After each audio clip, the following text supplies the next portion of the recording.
ഈ പുഴുവിൻ്റെ വീഡിയോ ഞാൻ നേരത്തെ ഇട്ടിട്ടുണ്ടായിരുന്നു. കപ്പയ്ക്ക് മാത്രമല്ല കേട്ടോ ഇതൊരു വില്ലനായിട്ട് വന്നത്. ഞങ്ങളവിടെ നട്ടിരിക്കുന്ന നേന്ത്രവാഴ ഉണ്ടായിരുന്നു, അത് ഒടിഞ്ഞു വീണു. ഞാൻ വിചാരിച്ചു വെള്ളം നനയ്ക്കാഞ്ഞിട്ടാണെന്നാ. പക്ഷെ എന്താ സംഭവം എന്ന് പിന്നെയാണ് മനസ്സിലായത്. ഇത് ഏകദേശം മൂത്ത കൊല ആയതുകൊണ്ട് വലിയ കുഴപ്പമില്ല, പറിക്കാൻ വെച്ചതായിരുന്നു കേട്ടോ, വെട്ടാൻ വെച്ചായിരുന്നു. പിന്നെ ഇതിൻ്റെ മൂടുഭാഗം വെട്ടി ഉണ്ണിക്കാമ്പ് എടുക്കാമെന്ന് വിചാരിച്ചപ്പോഴാണ് സംഭവം പിടി കിട്ടിയത്.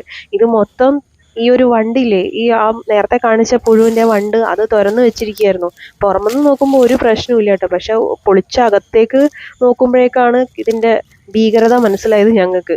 മൊത്തം ഓട്ടയാക്കി വെച്ച് ഇതൊരു വാഴ പിന്നെ നിൽക്കുന്നതാട്ടോ. ഇതിൻ്റെയും ഗതി ഇതൊക്കെ തന്നെയാണെന്നാണ് തോന്നുന്നത്. അതിൻ്റെ ഇലയാണെങ്കിലൊക്കെ പഴുത്ത് കേടായിട്ടുമുണ്ട്, കൊലയാണെങ്കിൽ മൂത്തിട്ടുമില്ല. ഇതപ്പോൾ കണ്ടില്ലേ, അതാണ് വണ്ട്. ആ പുഴു പിന്നെ ഈ ഒരു രൂപത്തിലേക്കായിട്ട് മാറുകയാണ്. ഉണ്ണിക്കാമ്പിൻ്റെ അവസ്ഥ കണ്ടില്ലേ, പുറമെയൊക്കെ വൃത്തിയിൽ നിന്നാലും അടിയിൽ കൂടെ അത് കയറി ഉള്ളു മൊത്തം കഴിച്ച് തീർത്തിട്ടുണ്ട്.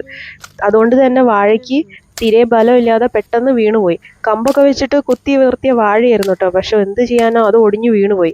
ഇതേ കണ്ടില്ലേ, ഉള്ളൊക്കെ പണിയായി കിടക്കാണ്. ഇതിന് വല്ല പരിഹാരം ഉണ്ടെങ്കിൽ കമൻറ്റ് ചെയ്യണേ.